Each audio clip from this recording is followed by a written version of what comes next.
No, it is something that I will do. It's something that I will do. The entire Southwest hit with a huge drought.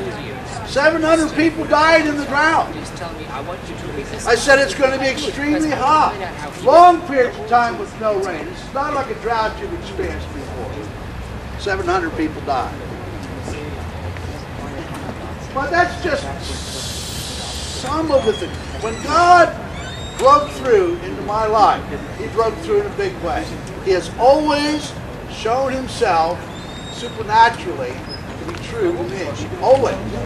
Now, the question is not whether God is real or whether He's able to communicate with God. I tell you, if God is real and He created the ear, then He must know how to communicate with man because He created the ear. The question then is not why does God talk to me? The question is why doesn't He talk to you?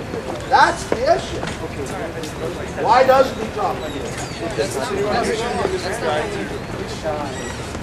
No, I actually think that God has spoken to you on a number of occasions, but you reject it as either your imagination, a coincidence, or it's just some funny thing. God talks to you. God is very loquacious. But the problem is that when God speaks, He speaks in a manner that sounds like oftentimes your own thoughts. You won't even recognize it until you get saved and then God begins to communicate with you. But more than that, once you get saved and you start to break off from the enemy, that's when you start to realize that there is a supernatural voice in the world.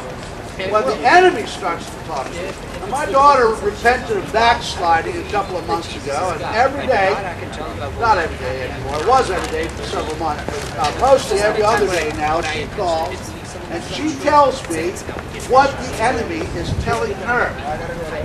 And she says, I've never experienced anything like this. These thoughts will come on me, and I can't shake them. And they're evil thoughts. And I'm saying that's the enemy. But you don't realize it until you start to resist. Once you start to resist the devil, then he's going to try and retake you. And it's when you start to resist the devil that you find that there is a spiritual voice that you can hear. You just didn't know it. I was driving into work the other day, and the devil even tried to trick me. He's got a lot of lies, and I usually know most of them, but I was driving in, and the devil said, you need to think about these horrific acts so that you can preach against them. And I took a couple of steps and said, wait a minute, I don't need to think about those horrific acts to preach against them. I know how to preach against them. But the enemy's trying to deceive me into thinking about something. Because once you get your mind hooked on something, then he can infect you with his lie. So is the big message thinking is bad? What's that? Is the big message thinking is bad? No, thinking's good. But you have to have your thinking discipline in a way that recognizes between the truth of God and the truth and the lies of the devil. It's like putting your radio on the right station. I'll put it in a real simple way for you. When you were born, you had physical senses. You can see, you can hear, you can taste, you can smell, you can touch. But for the most part, you had no way of interpreting those inputs. Not consciously, but No. But over time, what happens is that the human mind starts to put cause and effect together. The baby says, ah! He feels hungry, so he goes, ah! And the mom puts a bottle in the mouth. The baby says, oh, look what I did!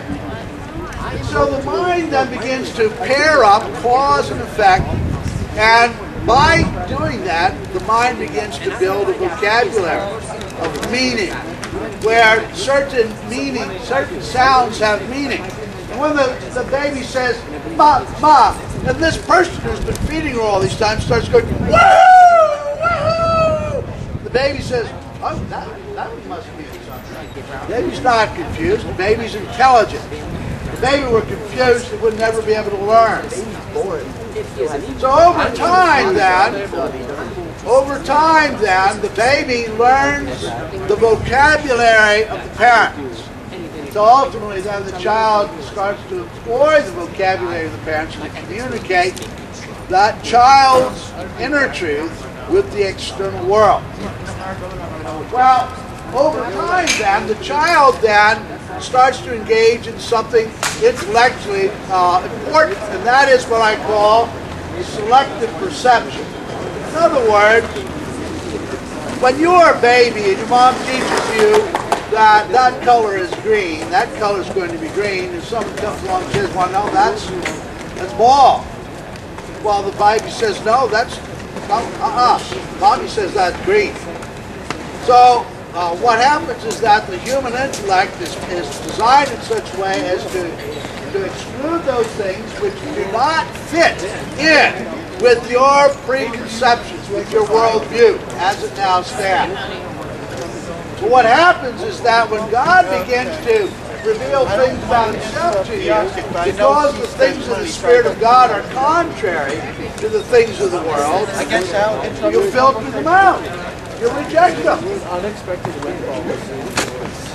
Now, when you become a Christian, you receive 5 new senses.